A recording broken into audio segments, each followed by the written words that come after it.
বন্ধুরা, আজকে যে জায়গাটা ঘুরতে এসেছি এবং তোমাদেরও নিয়ে এসেছি, এটা one of the famous tourist place যারা আদার স্টেট থেকে ব্যাঙ্গালোর ঘুরতে আসে। এই জায়গাটার নাম হচ্ছে ব্যাঙ্গালোর রাজবাড়ি। ঘোরার লিস্টে সবচেয়ে প্রথমে আমাদের এই জায়গাটাই ছিল, তাই এই জায়গাটাই আজকে এসেছি।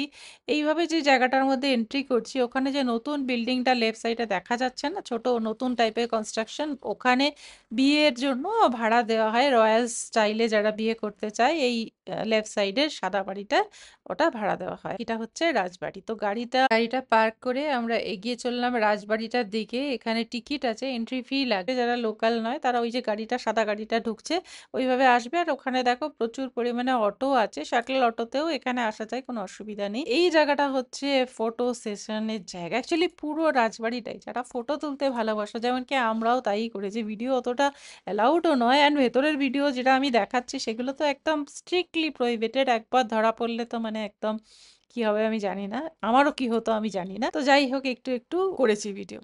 ভিডিওটা ভেতরে যাওয়ার সময় ওরা কানে একটা হেডফোন দেবে, সেই হেডফোনে পুরো কাহিনীটা বলবে। আর শুনতে শুনতে যখন এগুলো দেখা হয়, বিশেষ করে যাদের ইতিহাস, রাজা রাজবাড়ি ভালো লাগে, তখন গায়ে একটা রোমাঞ্চ হয়, একটা থ্রিলিং হয়। কিন্তু এখানেও ভিডিওগ্রাফি এলাউড নয়, যেখানে আমিও করেছি লোকেদের দেখে, তারপর একটু তাড়া খেতে হয়, এরকম একটা ব্যাপার। কিন্তু গাছগুলো এত সুন্দর, পরিবেশগুলো এত সুন্দর, একটু আইডিয়া নিয়ে বাড়িতে এলে না, নিজের ঘরটা সাজাতেও বেশ একটু একটা একটা নতুনত্ব, একটা আভিজাত্যপূর্ণ আইডিয়া পাওয়া যায়। রাজবাড়ি দেখতে তো ভালোই লাগে, কত সুন্দর সাজানো, তো ব্যয়বহুল, তো রাজকীয় ব্যাপার স্যাপার, দেখতেই এত ভালো লাগে যে বলার কথা না। তোমরা যদি ব্যাঙ্গালোর বেড়াতে আসো, এই জায়গাটা অবশ্যই লিস্টে রেখো।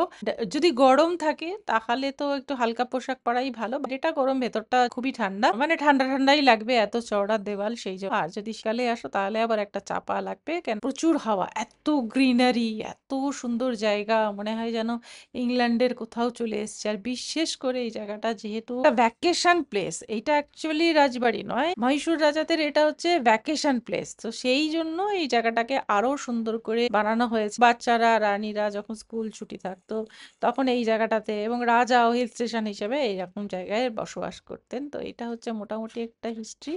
অ্যান্ড তার সাথে সৌন্দর্য, যে কি তুলবো কি তুলবো না, কি ফটো তুলবো, একটু তো কনফিউজ হয়েই যাবে। সেকেন্ড টাইম যখন যাব তখন নিশ্চয়ই একটা খুব সুন্দর ভিডিও করে তোমাদের সাথে শেয়ার করব। সেকেন্ড যেটা আমরা বেড়াতে গেছিলাম সেটা হচ্ছে কাবন পার্ক। কাবন পার্কটা আমি, যারা আউটসাইডার তাদের জন্য সাজেস্ট করব না, কারণ কাবন পার্কে খুব বেশি টাইম লাগে। আর স্পেশালি কলকাতা পিপলের তো একদমই দরকার নেই, আমাদের এর চেয়ে অনেক ভালো ঘোরার জায়গা আছে। বাট এখানকার লোকেদের জন্য এবং আমাদের জন্য এন্টারটেনমেন্ট পারপাসে ফুল ডে স্পেন্ড করতে চাইলে খুব ভালো। লাস্ট আমি আমার গ্যাংয়ের সাথে পরিচয় করিয়ে দিই। আমি, আমার ছেলে, আমার বন্ধুর মেয়ে অ্যান্ড ছেলের দুই কলিগ, মোটামুটি পারমুটেশন কম্বিনেশন করে আমরা ঘুরতে যাই। যখনই ঘুরতে যাব মোস্টলি চেষ্টা করি বেরোতে, আর সব ভিডিও করে তোমাদের সাথে শেয়ার করব। তো উইকেন্ডে একটা এরকম ঘোরার ভিডিও তো তোমরা এক্সপেক্ট করতেই পারো। আজকের ভিডিওটা কেমন লাগলো বলো। আজ আসি, আবার দেখা হবে, ভালো থেকো সকলে। কিছু ফটো আমি শেয়ার করলাম, তাতে তোমাদের একটা আইডিয়া হবে যে এখানের প্লেসটা কিরকম অ্যান্ড কিরকম ফটো তোমরা তুলতে পারো, সেটা একটা প্ল্যান করেই আসতে পারো।